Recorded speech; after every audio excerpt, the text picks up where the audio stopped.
रत्नाकर मतकरी यांच्या रंगांधळा या गूढ कथा संग्रहातून तळ्याकाठची हिरवळ नावाची कथा. रात्रीचे 9 वाजून गेले होते. फोन घणघणला. Hello, Pradhan here. मी फोन उचलला. विनायकराव, मी संजीवनी बोलते आहे. हॅलो संजीवनीताई, काय म्हणताय? हे आलेत का तिकडे? कोण, नानासाहेब? नाही हो, अजून घरी आले नाहीत म्हणून काळजी वाटते. तसे कधी बाहेर राहत नाहीत सांगितल्याशिवाय. ऑफिसातच उशीर झाला असेल. मी तासभर फोन करते तिथे, पण एंगेज लागतोय. कदाचित बिघडला असेल. मी आणखी 1-2 अंदाज सांगितले, पण संजीवनीताईंनी तिथेही आधीच चौकशी केलेली होती. बरं, ठेवते मी फोन. कुठे गेले असतील कामाला? तिथं उशीर झाला असेल. 10 वाजता मी फोन करतो तुम्हाला.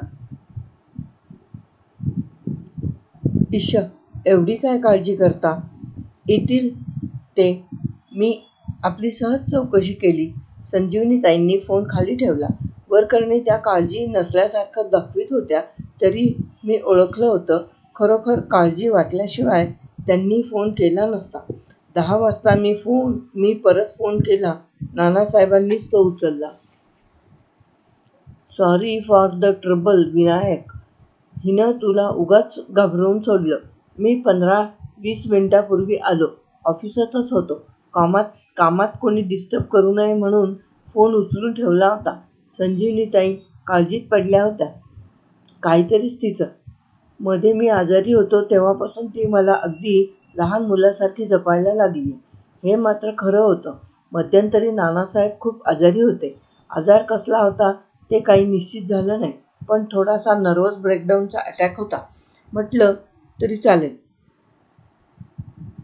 नानासाहेब आता 50च्या घरात होते. त्यांची स्वतःची चार्टर्ड अकाउंटंटची फर्म तुफान चालत होती. हाताखाली कितीही माणसं ठेवा, काम त्यांना पुरून उरत होतं. अशा परिस्थितीत एके दिवशी ऑफिसातनं नानासाहेब आजारी पडले. एके दिवशी अतिश्रमानं नानासाहेब आजारी पडले. तर त्यात कुणाला तसलं नवल वाटल्यासारखं नव्हतं. ऑफिसमध्ये कुणाला काहीतरी सूचना देताच त्यांना चक्कर आली. नंतर इतका वेळ ते बेशुद्ध राहिले की सगळ्यांच्या तोंडचं पाणी पळालं. त्यांना हॉस्पिटलमध्ये ठेवण्यात आलं. बरे होऊन हिंडू फिरू लागले तरी कधी काही लक्षात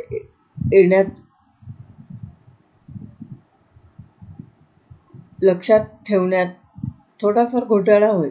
बोलता मध्येच गप्प होत.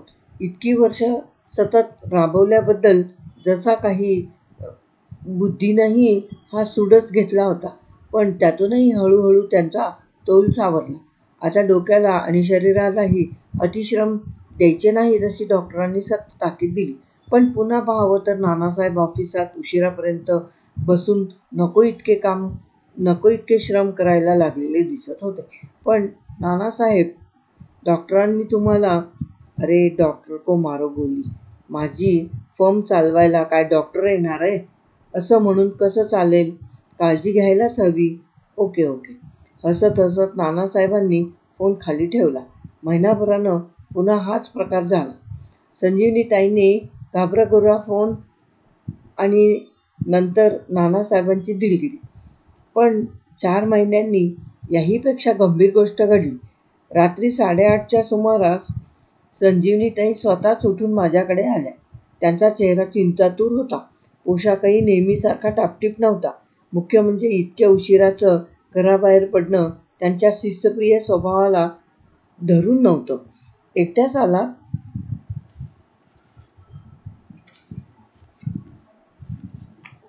हो, हे अजून घरीच आलेले नाहीत. येतील. ऑफिसात उशीर झाला असेल. नाही, मी बघून आले ऑफिसात. ते नाहीयेत तिथे. असं होय. मी त्यांना कॉफी देत म्हटलं. मला वाटलं अलीकडे ते पुन्हा अधिक श्रम करायला लागले की काय.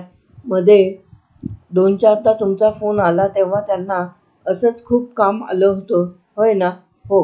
गेल्या 4 महिन्यात पुष्कळदा ते उशिरा आले. त्यात बहुतेक वेळा ऑफिसात उशीर झाल्याची सबब त्यांनी सांगितली. सबब? हो. अहो, बऱ्याच वेळा मी जाऊन आले ना त्यांच्या ऑफिसात, पण ते तिथे नसायचेच. म्हणजे विचारलं तर काहीतरी उडवाउडवी करायचे, पण ते काहीतरी लपवत असायचे एवढं मात्र खरं. तुमचा गैरसमज झाला असेल. नानासाहेब कधी खोटं सांगणार नाहीत. मी काहीतरी सारवासारव करून संजीवनीताईंची समजूत घालीत होतो, पण त्यात काही अर्थ नव्हता. नानासाहेबांचा स्वभाव संजीवनीताई ओळखत नव्हत्या का? ते कधीच खोटे बोलत नसत हे त्या जाणून नव्हत्या का? आणि तरी देखील ज्या अर्थी त्या नानासाहेबांविषयी तक्रार करीत होत्या त्या अर्थी त्यात नक्कीच काहीतरी तथ्य होते. तुम्ही त्यांचे जवळचे मित्र म्हणून मी आले. तुम्ही त्यांना आज इतकी वर्ष ओळखता, त्यांचा स्वभाव तुम्हाला कळतो. तुम्हीच त्यांना विचारू शकाल. कशाविषयी? मी गोंधळून विचारलं. त्याबरोबर त्यांचा इतका वेळचा संयम सुटला. त्या एकदम रडायला लागल्या. मला अगदी बावचळल्यासारखं झालं. नानासाहेब इतके प्रतिष्ठित होते, तितक्याच संजीवनीताई समंजस आणि भारदस्त होत्या. एवढ्या तेवढ्यावरून त्या रडत सुटतील आणि तेही परक्या माणसासमोर हे संभवनीय नव्हतं. पण ते घडलं होतं. त्या अर्थी त्याला कारणही तसंच जबरदस्त असणार होतं. तुम्ही पाहतच आहात विनायकराव, हुंदके देतच त्या सांगू लागल्या. आमचा संसार इतकी वर्ष कसा दृष्ट लागण्यासारखा चाललाय. कधी भांडण नाही की वादावादी नाही. कशासाठी वाद होणार? यांनी नेकीनं काम केलं. मला मनासारखं घर सांभाळू दिलं. मुलगा देखील समजूतदार निघाला, अभ्यासात हुशार निघाला. हल्ली आजारी पडले तोपर्यंत तब्येतीचीही कधी तक्रार नाही. कधी कुठल्या बाईकडे यांनी मानवर करून पाहिलं नाही. आणि आता यांना या वयात भरल्या संसारात ही कसली अवदसा आठवलीये हो? मी चमकलं. काय सांगत होत्या संजीवनीताई? नानासाहेबांच्या बाबतीत हे कसं शक्य आहे? तरुण वयात सुद्धा ते कधी मुलींची बोललेही नाहीत. त्यांच्या त्या विषयातल्या अलिप्तपणाची आम्ही मंडळी कायम थट्टा करीत असू. या बाबतीत त्यांचा सभ्यपणा लाखात सापडणार नाही असा होता. असा साधा सरळ माणूस बाईच्या फंदात सापडला असेल अशी कल्पना देखील करणं कठीण होतं. नुसती कल्पना नाही, माझी आता खात्रीच झालीये, संजीवनीताई म्हणाल्या. दुसरं काहीही असतं तर ते माझ्याकडे बोलल्यावाचून राहिले नसते. पण हे असं काही असल्याशिवाय उशिरा घरी परत येणं, ऑफिसमध्ये नसणं, नेहमीची कामं चुकणं असलं काही व्हायचं नाही. परवा मला त्यांच्या बुशशर्टच्या खिशात हॉटेल बिल मिळालं. एरवी हे चुकून कधी हॉटेलमध्ये जात नाहीत. त्यांच्या वस्तू शोधायच्या हे मलाच कसतरी वाटतं. नाहीतर आणखी खूप सापडलं असतं मला. मला बोलायला काहीच सुचेना. पतीपत्नीमधल्या या अवघड संकटाविषयी परका माणूस काय बोलणार? त्यातून ती पतीपत्नी या दोघांच्या इतकी सज्जन, सुसंस्कृत आणि एकमेकांवर प्रेम करणारी असली तर मग बाब अजूनच नाजूक. मी संजीवनीताईंची समजूत घालायचा नाद सोडून दिला. पण तुम्ही त्यांना काहीतरी सांगून बघा, संजीवनीताई म्हणाल्या. विचारा, आजवरचं त्यांचं प्रेम गेलं कुठं? विचारा, आजवर मी त्यांना काही कमी पडू दिलंय का? कदाचित ते मला सांगू शकणार नाहीत. असं काही तुमच्याकडे बोलतील. या गोष्टी पुरुष पुरुषांकडे अधिक चांगले बोलतात. माणसांमधली नाती किती चमत्कारिक असतात. दोन माणसं एकमेकांना आपलं सर्वस्व समजतात, पण त्यांच्यात परकेपणा आला म्हणजे तिसऱ्यालाच आपला म्हणतात.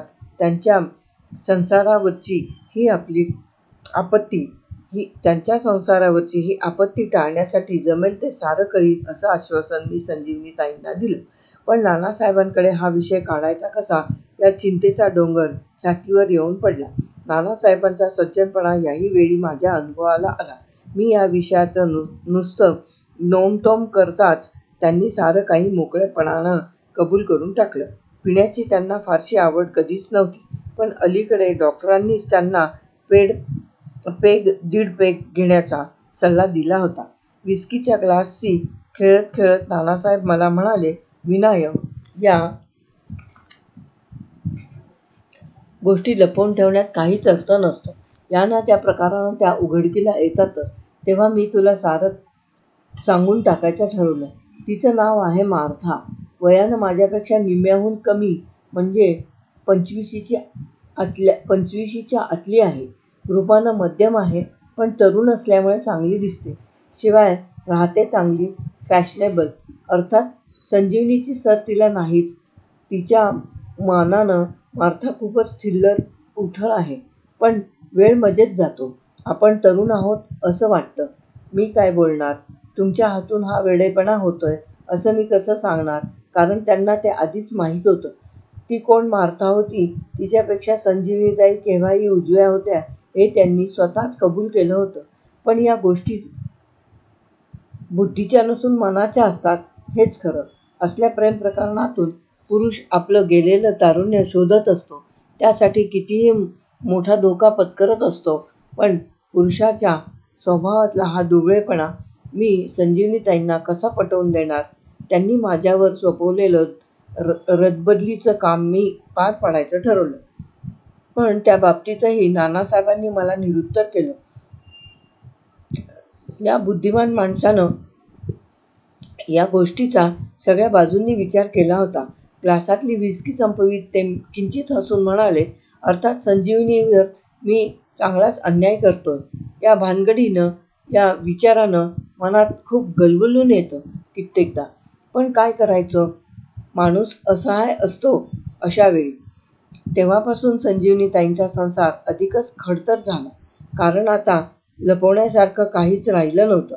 नानासाहेब राजरोज उशिरा येऊ लागले होते. हा वेळ ते ऑफिसचं काम करण्यात घालवीत नसत. हे उघड झाल्यामुळे त्यांना अतिश्रम करू नका असंही म्हणता येत नव्हतं. संजीवनीताईंनी मला फोन करणं किंवा भेटणं सोडून दिलं. एका परीनं मी त्यांची निराशा केली होती. पण या बाबतीत मी अधिक काही करू शकलो नसतो हेही त्या समजूतदार बाईला पटत होतं. त्या नुसत्या खिन्न होऊन दैवाला दोष देत बसल्या. एकदा रात्री 10-10:30चा सुमार होता. जेवण आटपून मी एक पुस्तक घेऊन झोपेची आराधना करीत पडलो होतो. अचानक बेल वाजली. अशा आडवेळेला कोण आलं म्हणून आश्चर्य करीत मी दार उघडलं तर दारात नानासाहेब. माझं आश्चर्य दुणावलं. माफ कर, तुला भलत्या वेळी त्रास दिला, म्हणत त्यांनी सिगारेट पेटवली. हा आश्चर्याचा तिसरा धक्का. कारण नानासाहेब अजूनपर्यंत कधीच सिगारेट ओढीत नसत. काही वेळ नानासाहेब गप्पच बसून राहिले. काय झाले असेल या काळजीत मी चूर. पण काय बोलावं तेही कळेना. गोष्टी फार वेगळ्या थराला गेल्या आहेत. अखेरीस नानासाहेबांनी सुरुवात केली. मार्था आता लग्न करूया म्हणायला लागली आहे. मी चक्करलो. अशा अभद्र गोष्टीचा नुसता उच्चार हीच पुढच्या सगळ्या मनस्तापाची नांदी असते. इतके दिवस आम्ही गंमत केली. त्यातून ती ज्या वातावरणातली मुलगी आहे ती माहीत असल्यामुळे ती लग्नाचा आग्रह धरील असं मला कधीच वाटलं नव्हतं. पण आता ती घाईकुतीला आली आहे. एकही दिवस ती याशिवाय दुसरं काही बोलत नाही. त्यामुळे रोज भांडणं, रोज चिडचिड, कुठूनही सुरू झालं असं होऊन गेलंय. मी काहीच बोललो नाही. एका परीनं नानासाहेबांना तिचा कंटाळा येत होता हे चांगलं चिन्ह होतं. पण तरीही एकूण प्रकार अधिकच गुंतागुंतीचा होत होता हे निस्संशय. मार्था म्हणते, डायव्होर्स घ्या, आपण लग्न करू. असं म्हणणं सोपं आहे. नानासाहेब स्वतःशीच बोलल्यासारखे बोलत होते. पण संजीवनीचं काय? इतकी वर्षे ती माझ्यासाठी झिजली. आता या उतारवयात तिला सोडून कसं चालेल? या पोरीला अक्कल नाही. चाललं होतं ते काय वाईट होतं? पण नाही, सगळा मेस करून टाकलाय. असे कितीतरी वेळ ते चरफडल्यासारखे बोलत राहिले. त्यांच्या मनातली खळबळ पुरती बाहेर पडेपर्यंत मी त्यांना बोलू दिलं. मग त्यांनी हलकेच विचारलं, काय करशील? मी बोलून बघतो मार्थाशी. परक्या माणसाचं बोलणं कदाचित पटेल तिला. बोलशील तू तिच्याशी? नानासाहेबांनी अधीरपणे विचारलं आणि मनावरचा भार दूर झाल्यासारखी आणखी एक सिगारेट पेटवली. हो, पण नानासाहेब, वेळच पडली आणि तिनं फार हट्ट धरला तर तिला दूर करायची तयारी आहे ना तुमची? मी विचारलं. नानासाहेबांनी माझ्याकडे किंचित पण विचित्रपणे पाहिलं. क्षणभर ते तसेच पाहत राहिले. मग म्हणाले, दुसरा इलाजच नसेल तर तेच करायला हवं. मग उद्या येऊ मी तुमच्या ऑफिसात? तिला बोलवून घेता तिथं? ऑफिसात नको. मी तिला ऑफिसात कधीच बोलवत नाही. लोकांत बभरा होतो आणि हाताखालच्या लोकांचा मोरलही खलास होतो. आमची दुसरी एक जागा आहे, तिथे भेटू आपण तिला. दुसऱ्या दिवशी 7 वाजता आम्ही ठरलेल्या जागी पोचलो. शांत तळे, काठावर हिरवळ, लांबपर्यंत पसरलेली अधूनमधून तळ्यावरून उडत जाणारे पक्षी, अंतरावर बसलेली 4-2 प्रणयी जोडपी सोडली तर फारशी माणसं देखील नव्हती. फक्त हिरवळीच्या तोंडाशीच आपलं खोकं घेऊन बसलेला एक विडी सिगारेटवाला. माझ्या मनात आलं, आपण माणसाला किती कमी ओळखत असतो. काही दिवसांपूर्वी मला कोणी सांगतं की इथल्या या जोडप्यांमधल्या तरुणांसारखेच नानासाहेब इथे एका पोरीला घेऊन बसतात, तर मी त्याला मूर्खात काढलं असतं. मार्था अजून आली नव्हती. आम्ही दोघं थोडा वेळ तिच्याच विषयावर बोललो. नंतर बोलणं संजीवनीताई वर आलं. एक मात्र नक्की, इतकं होऊन सुद्धा नानासाहेबांना संजीवनीताईंविषयी काहीतरी वाटत होतंच. आजच्या माझ्या बोलण्यानं मार्था त्यांच्या आयुष्यातून कायमची जाती तर बरं झालं असतं. 7:30 वाजत आले तरीही मार्था आलीच नाही. तळ्यात संध्याकाळच्या दाट सावल्या पडल्या. हिरवळ काळपटली. दूर कुठेतरी म्युनिसिपालिटीचा दिवा लागला. त्याचा निसरडा अंधुक प्रकाश आमच्यापर्यंत पसरला. हिरवळीवर बसलेल्या जोड्या अंधारात दिसेनाशा झाल्या. अंधाराचा फायदा घेऊ लागल्या. तळ्यावरून उडत जाणाऱ्या एखाद्या चुकार पाखराच्या चित्काराशिवाय बाकी कसलाही आवाज उरला नाही. 8 वाजून गेले तरी मार्था आलीच नाही. आता ती येणार नाही अशी खात्री होऊन आम्ही उठलो. माझी अत्यंत निराशा झाली होती. या प्रकरणात आपल्या हातून काहीच होऊ शकत नाही या दैवयोगाने मी खिन्न झालो होतो. हिरवळीच्या तोंडावर आल्यावर नानासाहेब क्षणभर विडी सिगारेटच्या खोक्याशी थांबले. सिगारेट विकणारा पोरसौदा तरुण नेहमी पाहिल्यामुळे नानासाहेबांना चांगलाच ओळखत असावा. तो आपणहून त्यांना पाहून हसला. नानासाहेबांनी काही न बोलता पैसे पुढे केले. ते घेऊन त्याने अर्धे कॅप्स्टनचे पाकीट त्यांच्या हातात ठेवले. बहुधा नेहमीच्या रिवाजामुळे त्याला काही विचारायची गरज भासली नसावी. आपल्या कारनं मला घराशी सोडून नानासाहेब निघून गेले. मात्र वेगळे होण्यापूर्वी आम्ही मध्ये एक दिवस सोडून तिसऱ्या दिवशी मार्थाला भेटायचं ठरवलं. पण तो तिसरा दिवस इतका चमत्कारिक उगवला. दुपारीच मला ऑफिसमध्ये नानासाहेबांचा फोन. विलक्षण भेदरलेला, विचित्र स्वर. घाईघाईनं त्यांनी मला एका पोलीस स्टेशनचा पत्ता दिला आणि असतील तसा निघून ये, मी तिकडेच जातोय असा तातडीचा निरोप सांगितला. मी काही विचारायच्या आत त्यांनी फोन खाली ठेवला देखील. Police station? आता कसली नवी भानगड उद्भवली असेल या विचारानं मी गोंधळून गडबडून गेलो. पोलीस स्टेशनवर मी नानासाहेबांच्या आधीच पोहोचलो. नानासाहेब गाडीतून उतरले. ते जवळ धावतच पोलीस स्टेशनला जाऊ लागले. त्यांच्या चेहऱ्यावर नुसती प्रेतकळा आली होती. काय झालं नानासाहेब? मी विचारित राहिलो. आत जाऊ नका, आधी मला सांगा काय झालं. नानासाहेबांना जणू त्याचे शब्दच ऐकू येत नव्हते. झपाटल्यासारखं त्यांनी मला बाजूला ढकललं. एका झेपेत ते चीफ पोलीस इन्स्पेक्टरच्या टेबलापाशी गेले आणि कसेबसे म्हणाले, please arrest me. I have murdered my girlfriend. दुसऱ्याच क्षणी ते खाली कोसळले. पोलीस स्टेशनवर एकच गडबड उडाली. मी नानासाहेबांची ओळख पटवून देताच चीफनं स्वतः जातीनं लक्ष घालून भराभर साऱ्या गोष्टी केल्या. लगेच डॉक्टरांना बोलवण्यात आलं. संजीवनीताईंना फोन करताच त्या एकदम खचूनच गेल्या.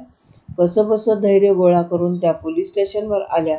नानासाहेब लवकर शुद्धीवर येण्याचं चिन्ह नव्हतं. त्यांना ताबडतोब हॉस्पिटलमध्ये हलवण्यात आलं. मागच्या वेळी ज्या डॉक्टरनं त्यांना ट्रीटमेंट दिली होती तोच याही वेळेस त्यांच्या दिमतीला देण्यात आला. पोलीस इन्स्पेक्टर हॉस्पिटलवर सारखे फेऱ्या घालीत होते. नानासाहेब पूर्ण शुद्धीवर आल्यानंतर त्यांना त्यांचा जबाब घ्यायचा होता. 2 दिवसांनंतर नानासाहेबांनी जबाब दिला.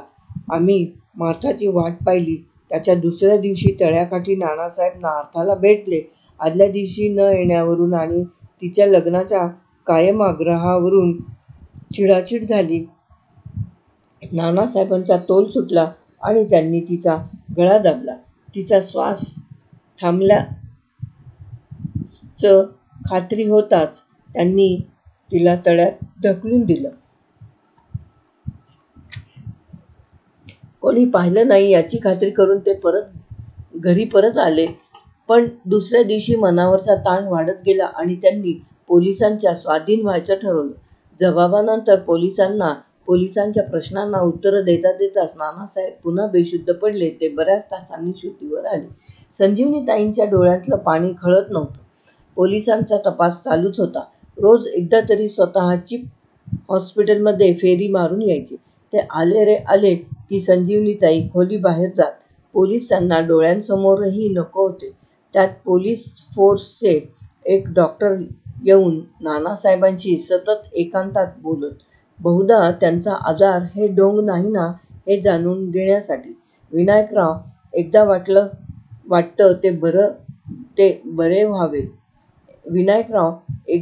हे बरे व्हावेत. संजीवनीताई मला एकदा डोळ्यात पाणी आणून म्हणाल्या. आणि एकदा वाटतं की बरे होऊन जन्मठेपेवर जाण्यापेक्षा इथंच असे हॉस्पिटलमध्ये पडून राहावे. एवढा बुद्धिमान प्रतिष्ठित माणूस, पण त्याच्याहून निम्म्या वयाच्या मुलीनं त्याची आणि त्याच्या संसाराची वाताहत केली होती आणि बदल्यात स्वतःचा प्राण गमावला होता. संजीवनीताईंच्या मनात काहीही असलं तरी डॉक्टरांनी त्यांना 10च दिवसात घरी जाण्याची परवानगी दिली. ज्या काळवेळेला संजीवनीताई घाबरत होत्या ती अखेरीस आली. ज्या दिवशी सकाळी नानासाहेबांना घरी आणलं त्याच संध्याकाळी पोलीस इन्स्पेक्टर घरी आले आणि त्यांच्याबरोबर एक पोरसौदा तरुण. त्याला पाहताच वाटलं की आपण याला कुठंतरी पाहिलंय, पण कुठं ते आठवेना. मग आठवलं, तो हिरवळीवरचा विडी सिगारेटवाला. पोलिसांबरोबर म्हणजे बहुधा यानं नानासाहेबांना मार्थाला तळ्यात ढकलताना पाहिलं असणार. प्रत्यक्षदर्शी, आय विटनेस. शेवटी याच्या साक्षीवर सारं काही अवलंबून. मी ओठ चावला. आधीच जर हे लक्षात येतं तर त्याची भेट घेता आली असती. त्यानं नक्की काय पाहिलं हे विचारता आलं असतं. कदाचित थोड्याफार मोबदल्यामध्ये त्याची साक्ष बदलता आली असती. नानासाहेब, तुम्ही या तरुणाला ओळखता? इन्स्पेक्टरांनी विचारलं. संजीवनीताईंनी पदराचा बोळा तोंडात धरून हुंदका दाबला. होय, नानासाहेब म्हणाले. मी आणि मार्था रोज ज्या तळ्याकाठी बेतत असू तिथं हा जवळच विडी सिगारेट विकत असे. रंगलाल, तू ओळखतोस या साहेबांना? होय साहेब, हे दररोज माझ्याकडून अर्धा पाकीट कॅप्स्टन घ्यायचे. दररोज पाहून ओळखीचे झाले होते. रंगलाल माझ्याकडे बोट दाखवून इन्स्पेक्टर म्हणाले. हे आणि ते असे दोघेही एकदा आलेले तुला आठवतात? होय साहेब, आपण एकदा पाहिलं की चेहरा विसरत नाही. त्याच्या दुसऱ्या दिवशी साहेब एका मुलीला घेऊन आले. परत जाताना ती मुलगी त्यांच्याबरोबर होती. माफ करा साहेब, पण जाताना ती मुलगी त्यांच्याबरोबर नव्हतीच. पण साहेब, येतानाही ते एकटेच आले होते. म्हणजे? मी ओरडलो. हे साहेब नेहमी एकटेच यायचे साहेब, आणि एकटेच परत जायचे. हिरवळीवर बसून स्वतःशीच बोलायचे. खोटं आहे हे इन्स्पेक्टर. हा खोटं बोलतो. तुम्ही याला पढवून आणलंत. माझ्याबरोबर मार्था असायची, नेहमी असायची. I killed her. I. Nanasaheb बेभान होऊन ओरडत सुटले. तो खरं बोलतोय नानासाहेब.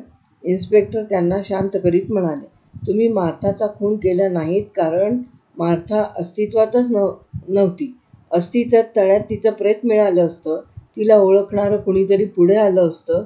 तुमच्याबरोबर तिला पाहिल्याचं कुणी सांगितलं असतं.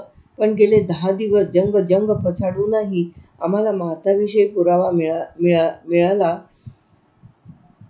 आम्हाला मार्थासंबंधी पुरावा मिळाला तो हा एवढाच. या मुलानं तुम्हाला नेहमीच एकटं पाहिलं. आमच्या सायकियाट्रिस्टनं गेला आठवडाभर स्टडी करून तुमची केस समजावून घेतली. गेल्या आजारात तुमच्या डोक्यात थोडी गडबड उडाली. इतकी वर्ष थकलेल्या शरीरानं न मेंदूनं बंड पुकारलं. सरळ मार्ग जाणून बुजून नाकारला आणि कल्पनेनंच एक आडमार्ग तयार केला. गेल्या आजारात तुमची शुश्रूषा करणाऱ्या नर्सचं नाव मार्था ते तुम्ही तुमच्या कल्पनेतल्या मुलीला चिकटवलं. रोज ऑफिस सुटल्यानंतर तुम्ही या काल्पनिक मार्थाच्या सहवासात स्वतःचं हरवलेलं तारुण्य शोधू लागलात. पण आपण बायकोला फसवतोय या टोचणीनं तुमचं मार्थाशी पटेनासं झालं. ती बायकोला सोडायला सांगते अशी तुम्ही कल्पना केलीत. ते असह्य झालं. तेव्हा तुम्ही मनाशी ठरवलंत की मार्थाला दूर करायचं. तसं कुणीतरी तुम्हाला बोललं देखील. परिणामी आपण तिचा खून केल्याची समजूत करून घेतली. तुम्ही खोटेपणा